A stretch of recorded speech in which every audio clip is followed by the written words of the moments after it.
Hi, welcome to Glow's Kinder Kitchen, and I'm Glow. Well, today we're having a guest for dinner. Our youngest son's going to come over and have dinner with us. So chicken is actually one of his all-time favorites. I think he would take that over anything. So I decided to make a sweet and sour chicken dish for dinner for him tonight. And I thought I'd show you this recipe. I recall being introduced to this recipe in the late 70s, maybe early 80s. And it's always been a delicious dish to make, and it's super easy. So let's go ahead and get started, and I'll show you how I do mine. So what I have done is, when I buy chicken, like I bought these chicken thighs, they were on sale. And so when I buy them, I individually wrap them in saran wrap and then vacuum seal them. So I had 6 here that I wanted to prepare for dinner, and I already unwrapped those. And I thought I'd show you what I do. So I've unwrapped this one, and I'm going to cut off this excess fat here, or rather skin. And I'm going to save that for when I make stock. There's some fat, because you don't want all of that, but you do want the skin on it. I mean, you can make this dish without the skin, but I think it adds a lot of flavor. So let's go ahead and move these around. Here's the last one. I'm going to go ahead and see all that extra skin there. We don't need that in this recipe. That's a lot of skin. It is. Glow. And we're going to remove that piece of fat. Uh-oh, here comes Lucy. Yeah, hi Lou. She smelled this Sweet Lucy chicken. Lou. She loves chicken too. So anyway, I think that part's okay. Oh, there's some fat here I want to take off though. So that's what I do, and I'll save this for chicken stock, or, you know, I'm always making my own stock. So I'm going to go ahead and put that in here. I'm going to wash up, and I'll be with you in just a moment to show you how to make the sauce. Well, I got myself all washed up, and we're ready to make our sauce now. So the original recipe that I found called for Russian dressing, but I have this California French style, which is like a Catalina dressing. And so when I buy this, I add celery seed. That's what the extra ingredient is, I believe, in Russian dressing. So there's a couple other things that I add that are different from the original recipe I found, but I'm going to share with you what I do. We really like it this way. So the first thing we're going to do is I take a packet of the soup mix. It's the onion soup mix. And this one is from Aldi. I'm just going to put that in the bottom of my bowl here.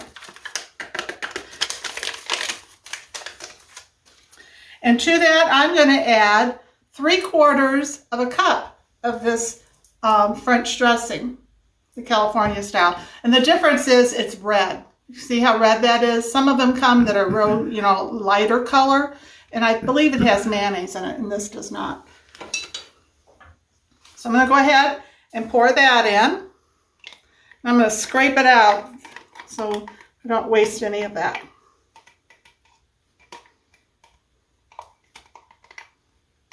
I know one of the ingredients that's in here is ketchup too, and vinegar. So that's that. Then it calls for 3/4 of a cup of preserves. So the original recipe that I had called for apricot preserves, which is what this is. But I've also found that peach is very good in it, and so is pineapple preserves. So I'm going to do half peach and half pineapple.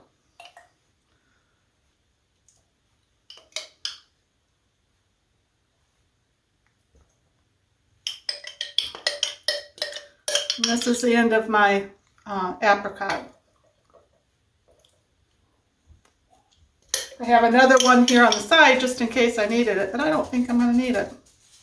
You're doing apricot, peach, and pineapple? Oh, no, I did say peach, didn't I? I'm not doing peach today. I'm doing apricot and pineapple. It looks like I got about a little bit more of the apricot than I wanted, so, but that's all right.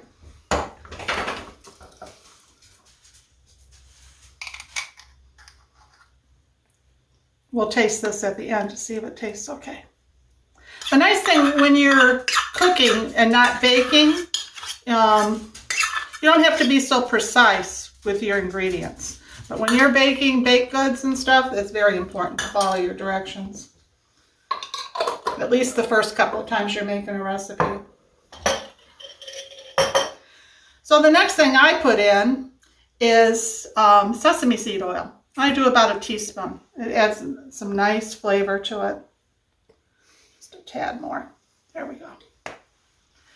And then I add teriyaki sauce. This is Yoshida's. Shake it up a little. I'm going to put in about 2 teaspoons. Use my right hand. I'm better with my right than my left. 1, 2.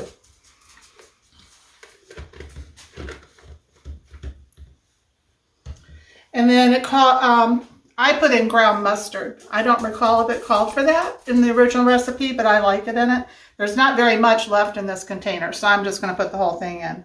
It's probably 3/4 of a teaspoon, maybe a tablespoon. Or rather, 3/4 of a teaspoon to a teaspoon. Then I'm going to put about 1.5 teaspoons of, that's about 1, and then another half of celery seed. Adds a wonderful flavor to it. So we're going to go ahead and stir this up. So I'm going to go ahead and mix this up, and I'll be back in just a moment after I get it mixed up, and I'll show you the next step. Hi. Well, the last ingredient I need to put in here is red pepper flakes, and you can leave this out if you don't like it a little hot. But I'm going to do about, well, that's probably too much for us. That's probably a shy 1/2 of a teaspoon. I'm going to stir that up.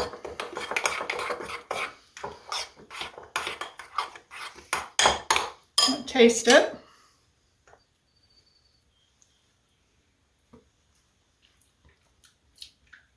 Yummy. That's good. I actually think I'm going to put a little bit more of the red pepper flakes in. So now what we do, I want to go over these ingredients with you because I was kind of messing up as we were talking.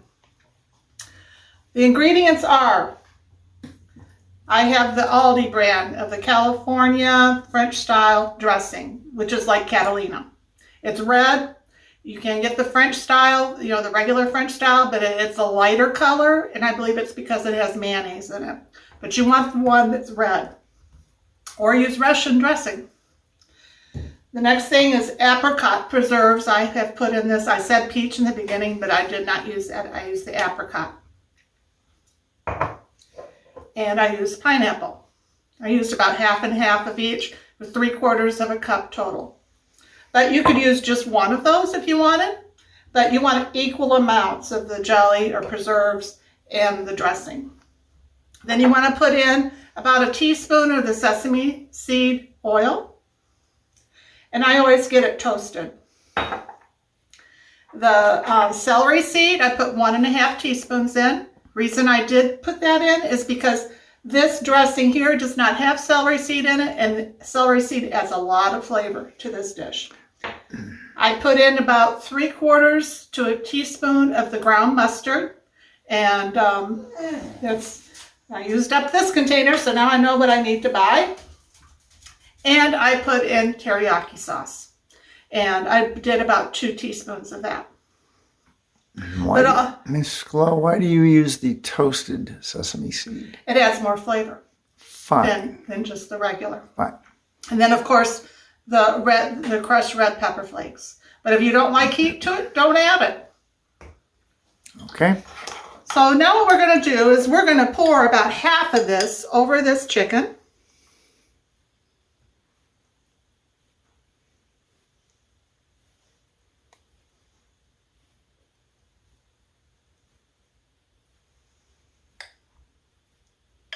There we go.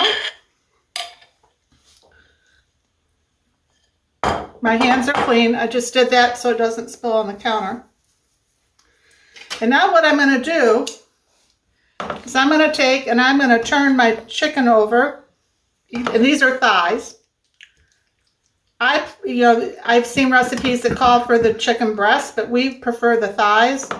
And that's why we have it. We always do it with the bone in.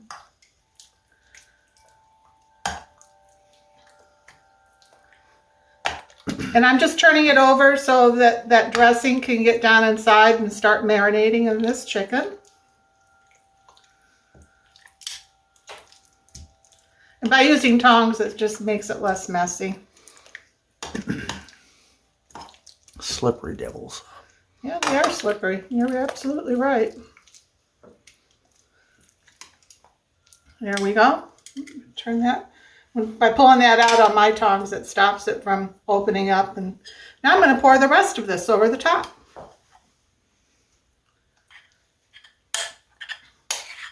Now, if I was cooking chicken breasts, they take less time to cook, especially if they're boneless. These chicken thighs are going to take us about an hour and a half, and I'm going to cook those on 325 because I'm using a glass dish. If I was using a metal dish, I would have it at 350.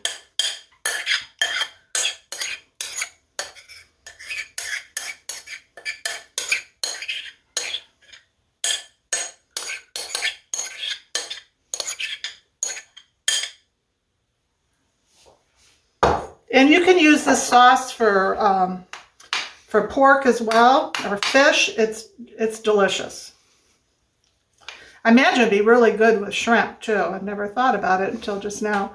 I'll have to try that with shrimp. I bet it'd be really good.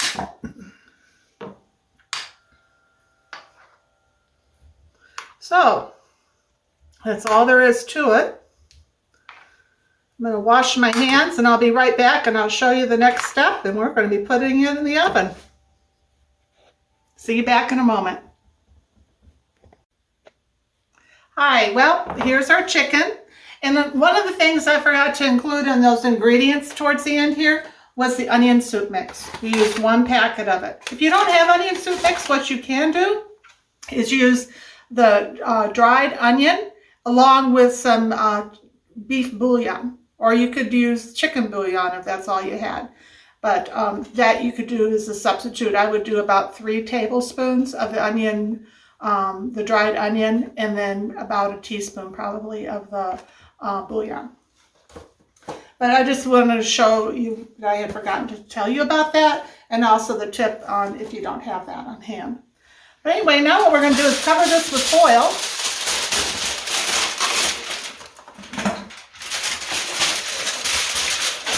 And this is the extra long kind, so I can have it go this way on my pan.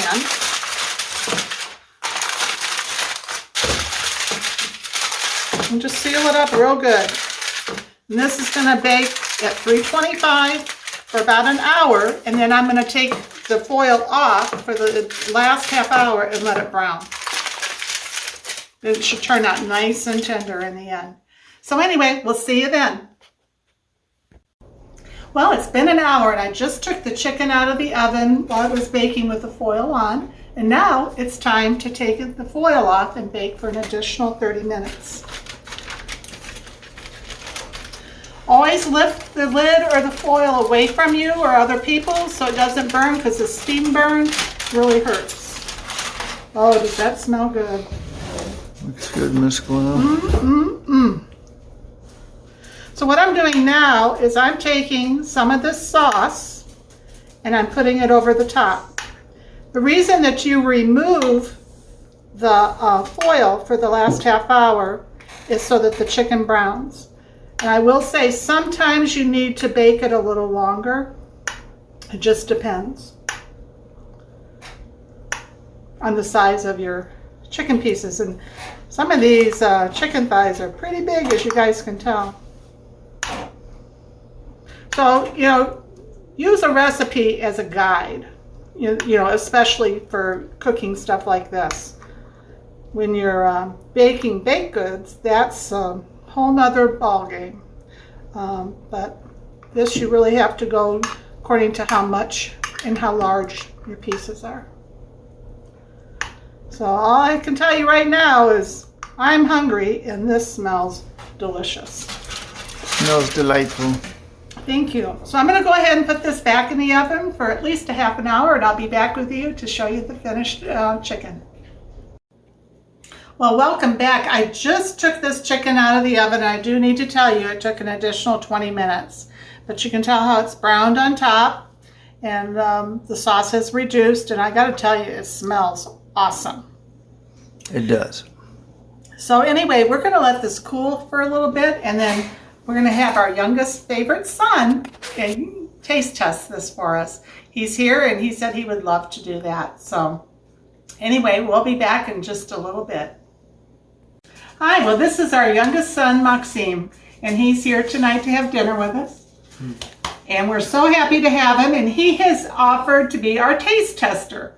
So anyway, chicken is actually his very favorite meat. Am I right? It is absolutely correct. Yep. We always said that either he was going to lay an egg or he was going to molt. He ate so much chicken growing up. But anyway, Or both. anyway, I'm so glad he's here for dinner, and he's going to be our taste tester. So go ahead, Max. Right.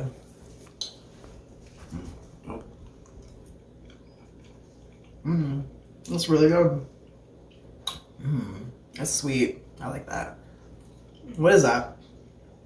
What do you mean Like by the that? jam, like the sweet jam? Is that Oh, what that it's is? a combination of many things. There's a French type dressing, the red French dressing, along with pineapple and apricot preserves, along with some other spices. And one of them is teriyaki, and the other one is sesame seed oil. I like it. Very good. Always is. Is it tender enough for you? Oh yeah, it's great. For sure. Yeah.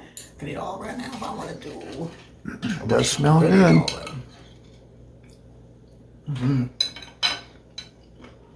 Definitely. I'm glad you're enjoying it, honey. Thank you. Appreciate it. So anyway, if you guys have liked this video, please like and subscribe to our channel. We would appreciate it. Give us a comment and give me a thumbs up if you like it. Anyway, thank you, Maxime, for coming, Mama. and I'm so happy you're here for dinner. Love you. Love you too. Bye, everybody. I hope you have a great day.